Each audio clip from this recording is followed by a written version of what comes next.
Ассаламу алейкум. Жалпы жамаат, таксиде ешіп жатқан мекендештер, ағалар, ежер, байкелер, қарындаштар, инелер. Барыңыздар құтманды, қош уақ күніңіздер мен. Барыңыздар еліктер қоштасын туғандар. Чалулар болып атат, совет сұрғандар болып атат. Эми совет бергені прям эмесмин го, бир ас эмесмин го, но все-таки анча-мынча билген нерселерин мен бөлүшүп койгон, бул жаман нерсе эмес. Ошол үчүн анча-мынча көргөндөр, анча-мынча комментарий жазгандар, анча-мынча диванный эксперттер эме кылып жарагандай, сени ким сурайт эле, сен кимсиң вообще, сен жөнүнө отурчу, сен ал жак бул жаксың, сен андайсың, сен мындайсың дегендер жаза бериңиздер. Ошондой комментарий калтыра бериңиздер. Бул нерсе мен үчүн балким бир кандайдыр сабак болот, балким бир кандайдыр ошол жерден бир маалыматты алыптырмын деген факт бар да. Анан эме азыр өзүңүздөр билесиздер, байкайсыздар, ар кимиңиздер билесиздер, то что лицензия маселеси азыркы учурда аябай эле катуу уже рейдтер башталыптыр. Пост гаилер турат, бирок көбүнчө жанагы эмеге дальний жолдорго чыккандарды текшерип атат. Интернеттен көрүп атабыз, маалыматтарды алып атабыз дегендей. Анан эме лицензия алыш үчүн силерге по-любому бир сертифицированный лицензиясы бар парк керек. Ошондой парктын бирөөсү эксперт парк. Мен ошол паркта иштейм, кимдейм ошол паркка кошулуп иштей турган болсо, силерди 3 түрлүү комиссия күтүп атат. 2% арбиз заказдан, 4 сом арбиз заказдан, же болбосо суткасына 55 сом. Суткасына 55 сом төлөп туруп, биринчи заказды алат дагы, дальше уже 0 сом комиссия. Кимде ким ошол паркка кошулуп иштей турган болсо, экономдон баштап бизнеске чейин, грузовойдон баштап курьерге чейин кошулса болот. Акча чечүү маселеси, проблемасы жок. Лицензия алганга толук жардам көрсөтөт, онлайн түрүндө, офлайн түрүндө. Мисалы үчүн документиңерди полный PDF файлга жөнөтөт, ошону алып туруп, анан эме кылып бересиңер.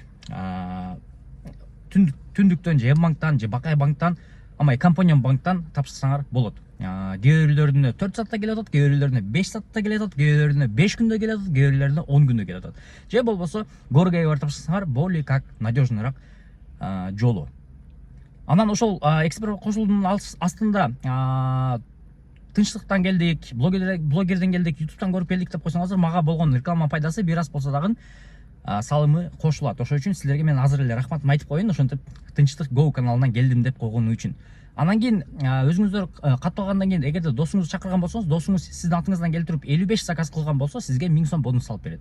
Буюрса, бул Мароккода, Өзбекстанда, Россияда, Кыргызстанда иштей турган платформа. Анан туугандар, көбүнчө азыр суроолор болуп атат да, мисалы үчүн кайсыл жакшы, ВБ жакшыбы же Яндекс жакшыбы деп. Мисалы үчүн азыр деле на данный момент деле эме сообщение келди да. Мына азыр силер уктуруп коеюн ушуну. Тофик, үкөм, ассаламу алейкум, андайсың, ден соктарың жакшыбы? Иштеп атасың, ютубтан көрүп коятам сенин немелериңди. Мен бүгүн ВБ такси менен иштеп көрдүм да, билек. Иштеп атам да. Кыйыныраак экен, сенден бир совет да. ВБ жакшыбы же Яндекс жакшыбы? ВБнын бонусу болгону менен биле жаман гонять этип коет экен да, тияк бияка 145 сом, 150 сомгочу. Ошону үкөм мага бир айтып койчу, кайсысын совет бересиң? Яндекс менен иштеген жакшыбы же ВБбы? Яндекс жакшы. Яндекс акчасы бир аз болсо дагы жагындай уже көнүп калган монополисттер да. ВБ чисто бонус менен эле да. Мисалы үчүн эртең менен саат там 6-да жумушка чыгып туруп, жумушту баштасаңар, грубо говоря, саат 9га чейин да, образно 9га чейин бир 6 заказ кыласыңар да, по-любому 7 заказ кыласыңар. Ошо 7 заказ кылганыңар үчүн 1000 сом берет, плюс 1700 сом берет. Это уже 2700бү? Анан кийин ошол 6 заказ кылган акчаңар где-то минимум 600-700 сом болот да. 700 сом бул жактан получается 1700 сом, 2400 сом, 3400 сом. Мен ушу жооп берип койдум. Бул байке көптөн бери жазып, мындай маалыматтар менен бөлүшүп турабыз да, бири-бирибиз менчи. Анан эме бул байке мен жолуккан эмесмин. Мен любой адамга ушинтип WhatsApp'тан жазган болсо, чалган болсо деле, любой адамга как көптөн бери тааныш болгондой эле сүйлөшүп, болгон билимимди, болгон маалыматымды бөлүшүп кое берем. Мындай бир маалда бекитип, бир маалда кереги жок информацияны айтып коюп же болбосо мындай керектүү информацияны кыстап коюу деген максат жок. Любой адамга любой информацияны чалган болсо, жазган болсо, мен ошол информация эгерде менде бар болгон болсо, мен сразу эле бөлүшөм, болгонун болгондой айтам, болгонун болгондой сүрөттөп, далилдеп берем. Ошол үчүн туугандар, кимге ким ушундай азыркы күндө деле мисалы үчүн көбүңүздөр сурайсыздар, көбүңүздөр жазасыздар, азыркы видеону жаңыдан көрүп жаткан болсо, мисалы үчүн мага жазсаңыздар болот, чалсаңыздар болот. Эгерде мен руль пассажир менен кетип аткан болсом, мен телефондо сүйлөшпөйм, WhatsApp'тан жазсаңыздар көбүрөөк кичине надежныраак болот. 0702 11 0992. Бул менин WhatsApp номерим, личный номерим. Чалып, жазып, анча-мынча суроолоруңуздар болгон болсо, кенен чалып койсоңуздар болот, жазып койсоңуздар болот, мен жооп беремин. Эч кандай жанагындай услуга деген тема жок менде, жашап айтам нерсе. По факту болгон билген маалыматымды мен бөлүшөм, туугандар. Так, эми суроо. ВБ такси жакшыбы же Яндекс такси жакшыбы? Кайсынысы жакшы, кайсынысы акчаны көп алып келет деген суроо азыркы учурда аябай көп талкуулап атат. Эми мен өзүм болгон маалыматымды, болгон билимимди силер менен бөлүшүп коеюн. Караңыздар. Такси деген сөз Кыргызстанда бир гана Яндекс менен эме болот, синоним болот, жана аноним болобу эле. Короче, такси дегенде биз сразу Яндексти издейбиз. Себеп дегенде Яндекс өзүңүздөр билгендей эле Кыргызстанга келген учурдан баштап программалык системасы менен жанагы берилген бонустар менен и пассажирлерге, клиенттерге точнее болгон мамилеси менен атын күчөйтүп алган.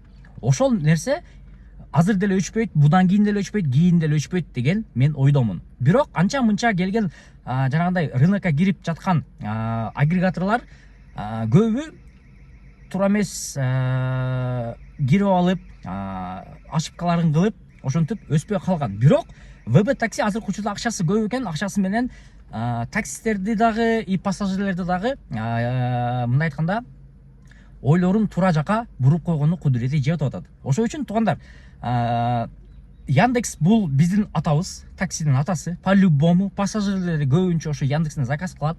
Ошол үчүн Яндекстин плюс жактары, минус жактарын айтып коеюн азыркы учурда. Плюс жактары программасы күчтүү, программисттери күчтүү, жанагы колдонмо болгон приложениясы тоже удобный, интерфейстери жакшы, пассажирге дагы, водительге дагы. Жаңы таксиге чыккан адам эгерде Яндекс менен үйрөнгөн болсо, башка агрегаторлорго тишин чукулап туруп эле иштеп кое турган агрегатордай программа. Себептен ал жакта все по функционалу, все по ступенькам коюлган жана жасалган. Плюстарынан еще картасы собственный, бүт калган бардык агрегаторлор ошо именно ошо Яндекстин картасын иштетет. Жана оплаталар дагы карта менен же болбосо наличный болуп жасалган дагы и без тормозов иштейт. Анан Яндекстин программасы анча-мынча программаларга караганда түп этпейт. Ошол үчүн Яндекс менен любой адам жумушун баштайт негизи. Анан кийин азыркы учурда ВБге тирелешип бонустарды берип баштаган. Ошо бонустардын бир жумада мисалы үчүн өткөндө бирөө мага жөнөттү, скриншоттордучу 7 күн иштептир. Получается 7 күн жана 10500дөн 30 заказ кылып, 7 күн жабыптыр. Плюс ошого кошуп өзү 30 заказ кылып 8000, 7000, 9000, 10000 иштеген күндөрү болуп, күнүнө почти что стабильно эсептегенде 18000 менен бир жума толук жабыптыр. Бул деген нерсе почти 130 000 акча бир жумада. Бонустар берип, ошентип жыргатты, анан кийин бонустарды азайтып койду. 5 заказга 1000ден баштап уже кылып койду. Анан кийин Яндекстин эмеси минусу лично бизге, таксисттерге, бул деген нерсе жанагы пассажирлер каалаган маалда точкасын өзгөртүп, каалаган маалда точкасын кошуп, каалаган маалда оплатасын өзгөртүп кое турган нерсе биз үчүн бир аз болсо дагы кыйын. Бүгүн эле бир пассажирди домой коюп келатып алып келсем, бир бала чыкты да чыгып, аны көзгө келатып сүйлөшүп ВБ менен заказ кылды, бирочу. Анан кийин ВБ менен ошо ошпоздарга чейин келип, анан кийин дальше Яндекс менен домой коюп келдим да, ошо ВБге чейин ошпоздарга келдим дагы, келгенден кийин эме деп атпайбы? Мен точканы өзгөртүп койсом болобу, ушул жака барышым керек деп айтат. Анан кийин жок, ВБде андай функциясы жок экен десем, ошонусун бирок туура эле кылыптыр дейт. Мындай оюна келбейт. Бир А точка кылды, Б точка кылды, болду, ошол жака барат десем, ошонусу мен утуп алды десем, жакшы экен. Бирок Яндекс андай эме кылбайт да, прям Яндексте каалаганды кыласың го. Яндекс ошонусу менен бир аз немерек, прям ошентип өзгөрүп койсоң, таксист ичинен сөгүнсө да угулат го дейт. Ошол жерде күлүп эме жыргап калдым да, отура эле депчи. Анан кийин таштап туруп, анан дальше Яндекс жандырдым, анан домой кеттим да. Ошол Яндекстин плюс минустары ошондой, туугандар. Анан эми ВБге өтөлү, туугандар. ВБнин минус плюстары. ВБнин минустарынан баштайын. ВБнин минустар данный моментте программасы бир аз анча-мынча түп этет. Бир программасы удобный эмес. 2. Анан акчасы арзан. Бул 3. Эми плюстары бул азыркы учурда таксисттерге аябай жакшы мүмкүнчүлүк коюп берип койгон. 5 заказ кылсаң плюс акча, 10 заказ кылсаң плюс акча, 14, 16 короче этаптары бар да. Ошол этаптарын кылган болсоң, сага плюс акча болот, плюс иштегениңе да. Ошондо айланып тегеренип келе атканда почти что саатына 1000 сомдон айланып калып атат. Бул деген сөз азыркы учурда факт. Ошол плюстары ошондой. Анан кийин дагы айтып кетчү нерсе, ВБнин мисалы үчүн эгерде Яндекс менен салыштырып келгенде, эгерде бонустар жок болуп калганда, ВБде саатына максимум 300 сомго чейин иштейсиң, 250-300 сом иштейсиң ВБде. Яндексте не учитывать эткенде бонустарды саатына 500-600 иштейсиң. Это факт. Азыркы учурда 650-700 болуп калды. Сезон болуп атат.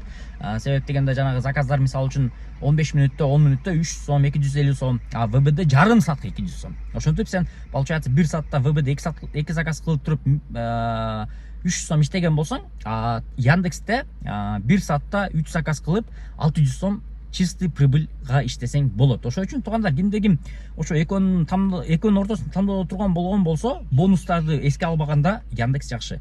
Бирок бонустар эске алганда, естественно, ВБ такси азыркы учурда таксисттерге жакшы мүмкүнчүлүк түзүп берип атат. Не только таксисттерге, но и пассажирлерге, потому что пассажирлер эгерде карта менен төлөй турган болсо, 300 сомдук бара турган жерге 150 сом менен барат. Потому что 150 сом кайра обратно түшөт. И плюс арбуздарды чогултат. Арбуздар менен кийинки поездкаларын чогултуп туруп 0 сом эмес, 1 сом менен каалаган жерине жетип алат экен. Ошондой функциялдарды коюп берип койгон. Ошол үчүн туугандар, кимде-ким азыркы учурда таксиге чыгып, бүгүн эле мага бир инсан жазды, мен ушундай таксиге чыккан өтүп эле, эмне кылсам болот, кандай кылсам болот деп айтты эле. Мен айттым ага, машина арендага алат экенсиңер. ВБда бонустар болуп атат, ошо ВБге иштеп калгыла. Эгерде кимде-ким ВБ таксиге кошулуп, кайсы парк жакшы, ал жак бул жак дейт турган суроолор болгон болсо, мага кайрылыңыздар, мен силерге жакшы паркты совет берем.